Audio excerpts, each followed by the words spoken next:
उत्तराखंड में पलायन सबसे बड़ी चिंता है और लगातार गांव खाली हो रहे हैं, जिसकी सबसे बड़ी कहानी अगर अल्मोड़ा में जाके देखा जा सकता है या फिर पौड़ी जिले में जाके देखा जा सकता है। लेकिन इस लॉकडाउन के बाद सरकार ने कोशिश की है कि जो लोग वापस लौटे अपने गांवों की तरफ वो यहाँ रुक सके, वो रोजगार पैदा कर सके। इन सब विषयों पर बातचीत करने के लिए हमारे साथ समाजशास्त्री प्रोफेसर हर्ष डोभाल जी हैं। सर, अगर पलायन की बात करें तो पलायन आज से नहीं, बहुत लंबे समय से उत्तराखंड में हो रहा है। किन कारणों पे अगर आप देखा जाए, किन कारणों के कारण ये उत्तराखंड में पलायन लगातार बढ़ा है? देखो, पलायन तो उत्तराखंड नहीं, सारी दुनिया से, दुनिया के हर छोर से हर छोर की तरफ होता रहा है। ऐतिहासिक तौर पे पलायन अलग अलग तरह के होते हैं। हमारा जो पलायन है वो कुछ मजबूरी वाला, रोजगार या शिक्षा के लिए लोगों ने पलायन किया। ऐतिहासिक तौर पर पलायन तो करते हैं, विकास के लिए भी किया जाता है। हमारे लोग अगर पलायन न करते, मैं गांव में था, मैं पलायन न करता तो जीएनयू से पीएचडी न कर पाता, और पलायन न करता गांव से तो मैं जेरूसलम से पोस्ट डॉक्टर नहीं कर पाता। तो काम कई तरह के होते हैं, तो पलायन तो करना पड़ता है। दूसरी बात यह है कि सरकार ने माइग्रेशन एक कमीशन भी बनाया है। अगर सबसे बड़ी जो हमारी समस्या है वो ये है कि हम कभी भी चीज़ की जड़ तक नहीं जाते हैं। जैसे अभी ये पलायन आयोग बना, अब पलायन आयोग की रिपोर्ट पे आ गए, उसके बाद क्या होगा, सरकारें क्या करेंगी, इस पर कोई बातचीत नहीं है। समस्या की जड़ यह है सर, बहुत सिंपल है। पलायन इसलिए हो रहा है कि शिक्षा नहीं है, रोजगार नहीं है, गरीबी है, और हमारा पहाड़ विकास, जिस तरह से पहाड़ का एक मॉडल जो विकास के लिए विकसित करना चाहिए था वो नहीं किया गया। दुनिया में बहुत सारे मॉडल से नहीं किया, हम उसमें फेल हो गए, और स्टेट बनने के बाद भी उस दिशा में हम अग्रसर अभी तक नहीं हो पाए हैं। और कोई कॉन्क्रीट प्लान नहीं, क्योंकि हम सब लोग समय साक्ष्य के साथ, मैं भी देहरादून में बैठा हूँ, ये भी देहरादून में बैठे हैं, वो भी देहरादून में बैठे हैं।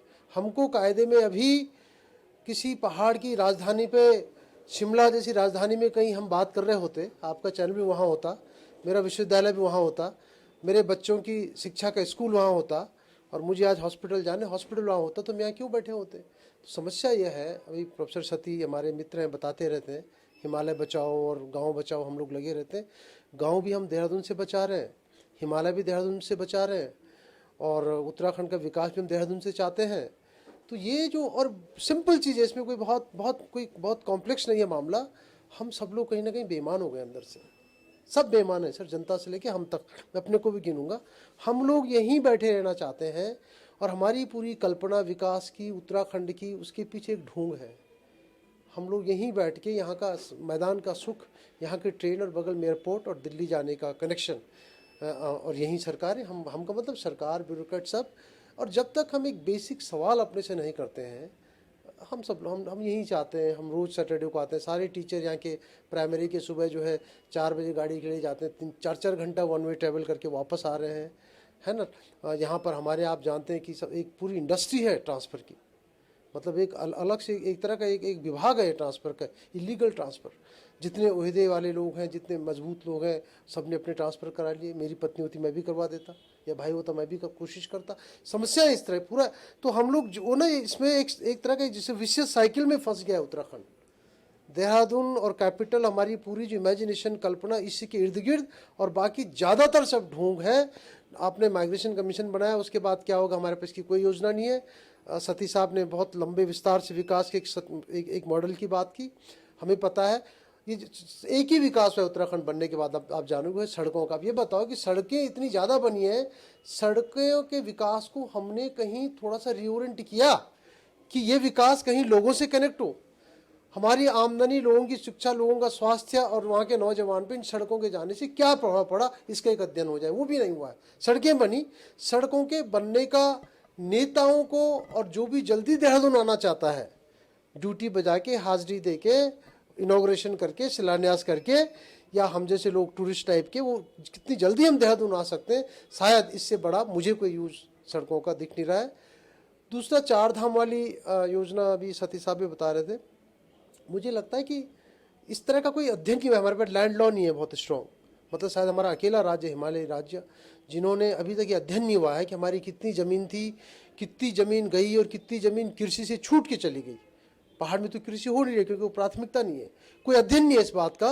और हमारे कोई ऐसे कानून नहीं है शिमला की तरह, नॉर्थ की तरह, हिमाचल की तरह। तो हमारे, चाहे वो, अगर आप टूरिज्म बढ़ा रहे हैं तो हेलीकॉप्टर वाली कंपनी हो, या टूरिज्म वाली कंपनियां हो जो आपका टूरिज्म बढ़ा रही हैं, क्योंकि टूरिज्म एक बहुत बड़ा बज़वर्ड है कि पर्यटन टूरिज्म विकास होगा। अगर आप देखो, मुझे लगता है इसका अध्ययन होता है, एक बड़ा पार्ट इसमें, एक बड़ा प्रतिशत बाहर के लोगों को जा रहा है, क्योंकि हमारे कानून कमज़ोर हैं, हमारे नेता कमज़ोर हैं, हमारे पॉलिसी मेकर कमज़ोर हैं, और वहाँ का जो हमारा, मुझे लगता है बहुत ही नगण्य परसेंटेज सामान ढोना, थोड़ी बहुत कोई छोटा मोटा लोकल ढाबा, ये शायद लोकल फ़ायदा हो। इसमें भी जो हम पर्यावरण, जो हम पर्यटन करते रहते हैं, उसका भी एक बड़ा फ़ायदा केवल बाहर वालों को जा रहे हैं। पूरे चंक, अगर यहाँ से आप मसूरी से चंबा तक जाइए, बड़े बड़े पहाड़ बाहर वालों ने खरीद लिए हैं। सरकार के बाद सरकारें आई, किसी का इस पर कोई ध्यान नहीं जा रहा है। तमाम यहाँ जो प्राइवेट कॉलेजेस खुले हुए हैं, सब लोगों ने उस समय कौड़ी के भाव लोगों ने ज़मीनें खरीदी। और आप एक सेक्टर नहीं है, सारे सेक्टर में, क्योंकि आपके कानून इस तरह से। तो आपने जो उत्तराखंड की मूल भावना थी कि पहाड़ के लोगों को, पहाड़ के लिए यहाँ की जो एक डिस्टिंक्ट एक संरचना थी, भूगोल था, जलवायु थी, समस्या थी, उसके लिए एक पहाड़ का मतलब गढ़वाल उत्तराखंड का विकास का मॉडल, एक हिमालयन स्टेट की विकास का मॉडल खड़ा करना था, वो ना करके आप उसमें फंसे रह गए और ज़्यादा पॉलिटिशियन हो गए, ज़्यादा ब्यूरोक्रेट्स हो गए, और साथ में हम लोग जो थोड़ी बहुत सत्ता से जुड़े रहते, धीरे धीरे हम लोग भी बेईमान हो गए, और हमने बेईमानी को ईमानदारी मान लिया। सबसे खतरनाक बात यह है कि हम लोग जो अंदर से जेन्युइनली बेईमान हो चुके हैं, उस बेईमानी को ईमानदारी मानने लगे, और देहरादून में हम सबको मजा आने लगा है। सर, जिस तरीके से आप कह रहे हैं कि जो विकास पहाड़ों का होना चाहिए था वो नहीं हुआ, जो योजनाएं बननी चाहिए थी वो नहीं बनी, लेकिन इसके पीछे कारण क्या मानते हैं? कि राजनीतिक अस्थिरता या फिर राजनीतिक इच्छा शक्ति? भाई, हम तो ये कह रहे हैं कि देखिए, मूल बात है, बहुत सिंपल सी बात है। उत्तराखंड की जो लड़ाई आंदोलन हुआ था, ये था कि भैया उत्तर प्रदेश में योजनाएं बनती हैं और योजनाएं हमारी अलग हैं, हम अलग हैं थोड़ा सा। भाई, हम पहाड़ पे हैं, ऊपर हैं, भूगोल अलग है, ठंड ज़्यादा है, खेत टेढ़ है, फॉर एग्जांपल हैंडपंप नहीं हो सकता, तो अलग विकास हमारा चाहिए था। मूल भावना, वो मूल भावना।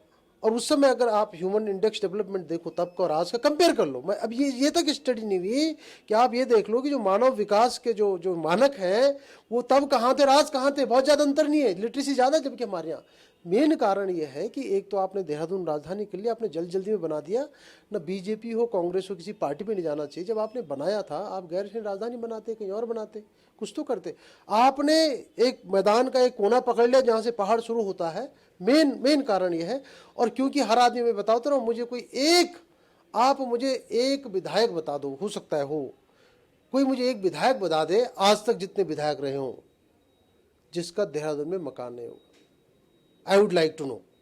या मंत्री, एक कोई मंत्री बता दो जो आज भी, जिसका केवल और केवल घर वही है जहां का वो है, जिस शहर का है, जिस गांव का। हर आदमी यहां आ रहा है सर पीछे से। मतलब कुछ लोग आ चुके, माइग्रेशन हो चुका, और कुछ लोग आ नहीं पा रहे हैं। जैसे मौका लगेगा वो भी भागेंगे, क्योंकि हमने एक मॉडल ये खड़ा कर दिया। मेन समस्या ये है कि राज्य छोटा बना, लेकिन समस्या और बड़ी हो गई। ज़्यादा कुछ वैकेंसीज पॉलिटिशियन के लिए आ गई, कुछ ज़्यादा ब्यूरोक्रेट्स हो गए, लेकिन जो मूल जो परिकल्पना विकास की होनी चाहिए थी उसको हमने छुआ नहीं है। क्योंकि हमारी सोच में गांव के अंतिम आदमी की समस्या नहीं है। हमारी सोच में विकास का वही ढांचा, सड़कें, टूरिज्म, हेलीकॉप्टर, ऑर्गेनिक। क्या हो रहा है ऑर्गेनिक के नाम पे बताइए? कुछ पॉकेट्स डेवलप कर दिए गए, उस पॉकेट्स में कुछ सब्सिडीज हैं। मतलब एक तरह से रैकेट्स हो गए सर ये।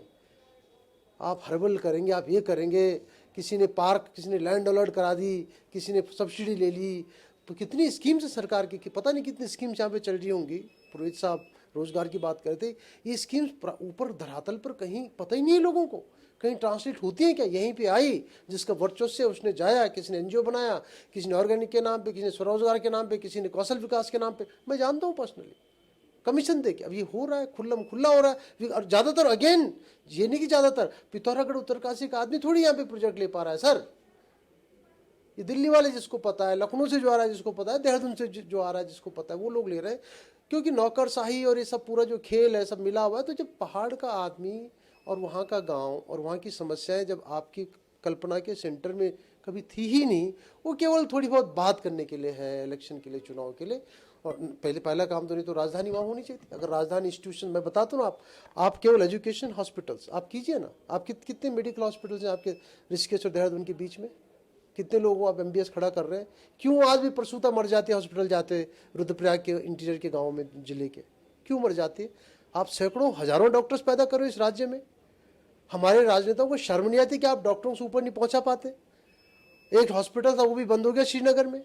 भाई आप कॉलेज, मैं बता रहा हूँ ना, आप मेरे लिए एक कॉलेज दे दो और हॉस्पिटल दे दो, बच्चों की स्कूल एक ठीक ठाक कर लो। हम लोग सबसे पहले, मतलब ऐसी मुझे लगता है 500,000 पढ़े लिखे लोगों के तैयार होने चाहिए कि हम जाने के तैयार हैं उस जगह, वहाँ पे इतने इंस्टीट्यूशन स्थापित करो, हॉस्पिटल की फैसिलिटी दो ताकि वृद्ध आदमी देहरादून नहीं आ सकता, और बच्चों को का एक अच्छा स्कूल दो। लोग जाने को तैयार हैं। आपने कुछ किया ही नहीं, सब लोग देहरादून भाग रहे हैं या हल्द्वानी भाग रहे हैं। भाई हो क्या रहा है कि गांव का आदमी सड़क पे जा रहा है, जहाँ सड़क पे एक दुकान थी वहाँ पोस्ट ऑफिस आया, स्कूल आया, फिर वहाँ पे छोटा कस्बा बन गया। उसने जो 500 मीटर नीचे उसका गांव है, 200 मीटर उसने वो छोड़ के वो सड़क में ही अपने को देसी बोलने लगा। उसने पहाड़ी लोकल गढ़वाली कमौनी छोड़ दी बोलनी। एक वो वाला थोड़ा वो कस्बा बड़ा हो गया, वो वाला चंबा आ गया, चंबा वाला टीरी आ गया, कोई पिथौरागढ़ आ गया, नैनीताल के ऊपर वाला हल्द्वानी आ गया, जिसको और जरूरत है देहरादून आ गया, जिसको यहाँ भी जिसको लगता है वो यहाँ से बाहर माइग्रेशन कर गया, दिल्ली बम्बई कर गया। तो ये पूरी एक कड़ी सी है, एक साइकिल है जो बन गया है, जो जहाँ फिट होता है, जिसकी जितनी साख है, जो जितना अफोर्ड कर पाता है,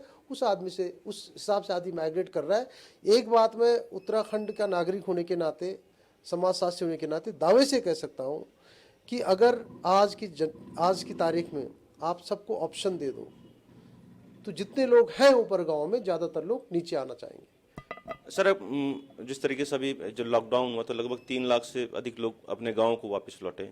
सरकार ने योजनाएं भी शुरू की हैं, आप किस तरीके से देखते हैं इन सबको? देखिए, लॉकडाउन में मैं गांव में लंबा रहा, मैंने खुद प्रयास किया है। मेरे गांव में 4-5 लड़कों को मैंने जोड़ा, खुद जुड़ रहे थे वो, मैंने उनको प्रोत्साहित किया।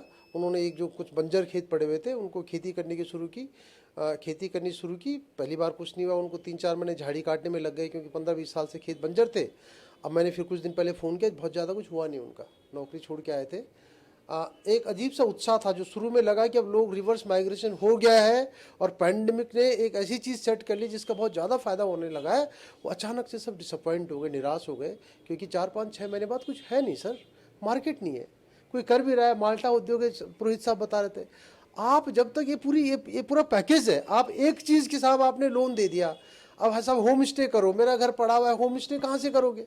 उससे जो रिलेटेड जो फैसिलिटीज़ हैं, जो रिलेटेड इंफ्रास्ट्रक्चर है, रिलेटेड विभाग है, जब तक आप सारी चीज़ें एक साथ एक प्लानिंग के साथ नहीं विकसित करते, तब तक एक चीज़ नहीं चलती। आपने बोल दिया कि सब एक फैड है कि साहब आप गांव में होम स्टे करो। जो लोग बहुत अच्छे हैं, जिनका दिल्ली से कनेक्शन है, उनका तो होम स्टे हो रहा है, उतनी कनेक्टिविटी नहीं है, नेटवर्किंग नहीं है, लोगों को जानकारी नहीं है। गांव में लड़के उन्होंने बढ़िया घर बना दिया, कहीं से उधार लेके वहाँ पे रजिस्टर करा दिया, कहीं शहर में डिस्ट्रिक्ट में कोई नहीं आया आज तक। होम स्टे उसका चल रहा है सर जो पहले से बड़ा आदमी है। तो ये बच्चे जो आए थे, इनको जो रोजगार, जो जिस तरह की प्लानिंग सरकार की होनी चाहिए, आधा लोगों को पता नहीं है। जिस तरह से उसकी मार्केट होनी चाहिए, उनकी ट्रेनिंग होनी चाहिए, अवेयरनेस प्रोग्राम होने चाहिए डिस्ट्रिक्ट ब्लॉक लेवल पे। सरकार को एक बड़े स्तर पे कदम उठाने चाहिए थे कि पहली बार इतना बड़ी संख्या में युवा वापस आया है, और युवा शक्ति ये ताकत है, इसको हम कैसे समेटें और कैसे हम ये एक मौका था हमारे पास, सरकार के पास। आधा से ज़्यादा युवा वापस जा रहे हैं, हम जानते हैं, कुछ चले गए, कुछ जा रहे हैं और कुछ जा नहीं पा रहे हैं क्योंकि रोजगार के अवसर खुले नहीं है उनके जहाँ वो थे।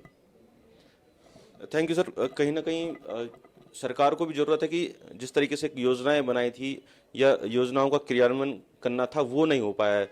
यही कारण है कि जो बेरोजगार वापस आए थे आज वो वापस जा रहे हैं। कैमरा पर्सन सुशांत सिंह के साथ पंकज गरला, समय साक्ष्य, देहरादून।